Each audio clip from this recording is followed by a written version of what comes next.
Hi there, welcome back.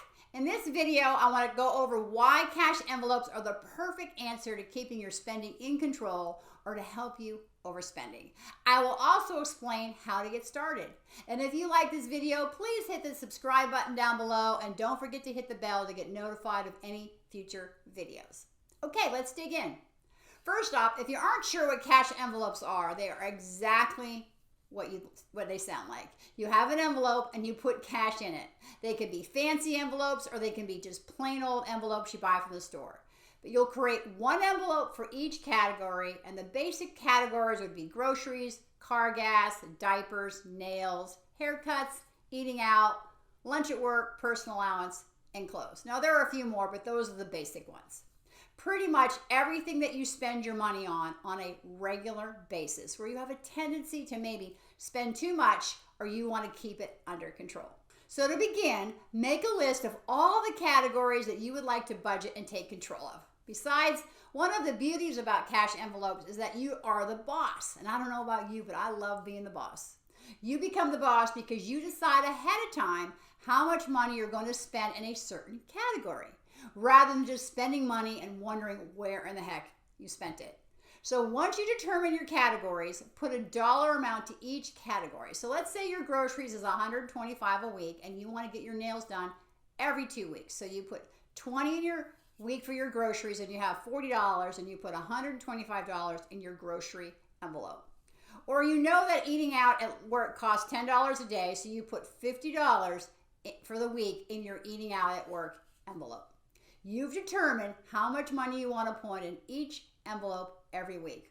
On a predetermined day of the week, go to your bank and get the money and stuff your envelopes, which means putting your cash in the envelopes.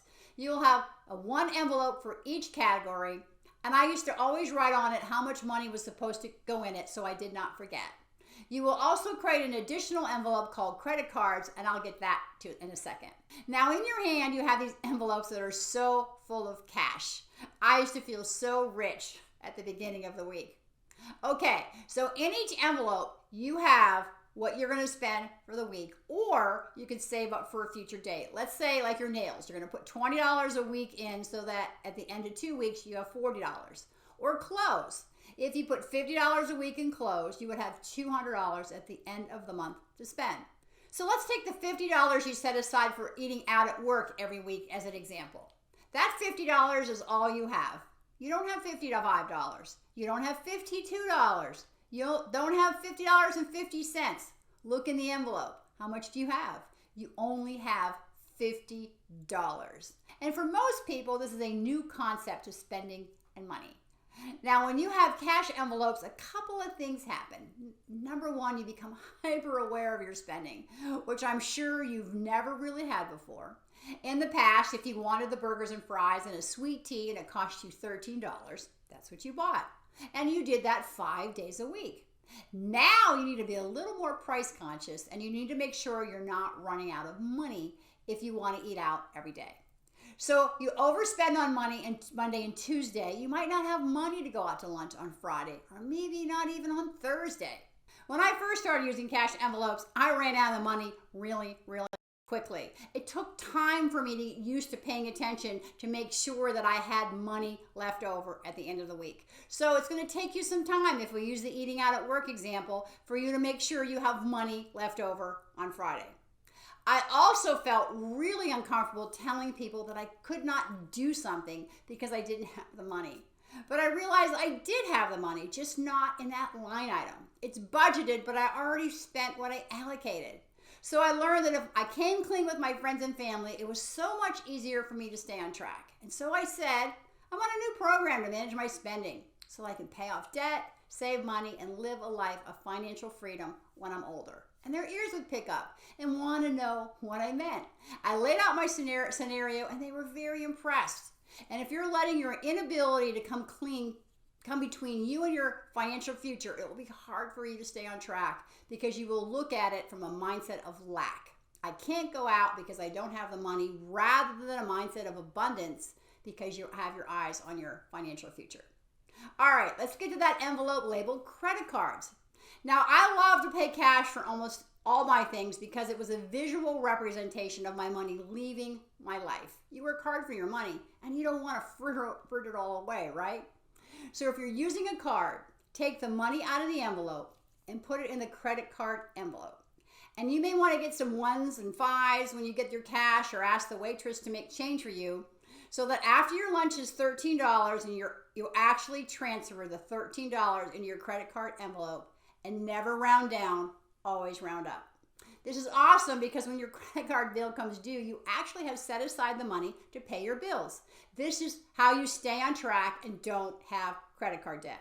You make a purchase, you set aside the money, and then you pay the bill.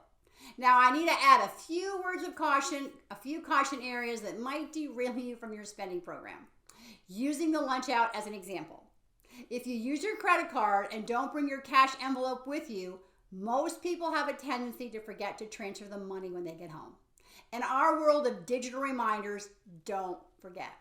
Second, if you're going grocery shopping, count your money before you leave home. Don't stand in line and count. It attracts attention and you never know who's checking you out. Know ahead of time how much money you have. Third, while shopping, especially grocery shopping, you need to keep track of what is in your shopping cart. Just open your phone and use the calculator. You don't want to find out that you're $22 over in the checkout line and have to put things back. Because in order to stay on track and make this work, you need to put things back.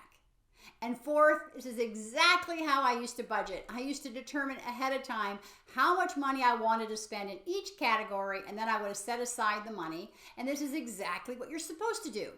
But the difficulty comes in when you're not taking in the big picture into consideration, because after you've done with all of your cash envelopes, maybe you're spending $500 a week.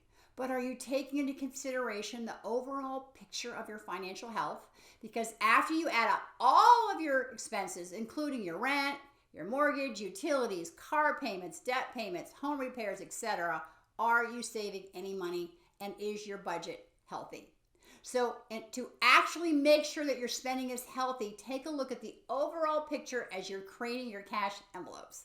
I have many blog posts and videos related to setting up your budget. I will link the posts in the description below.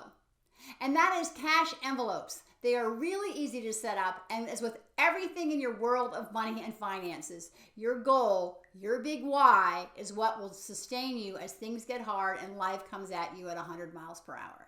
Keep your eyes on your financial future, the one of abundance that you see in the distance and you're working towards achieving. And as always, I'm cheering you on and wish you a life of financial joy and peace. And any questions, let me know in the comments below. I'm happy to answer anything you got. Thanks so much.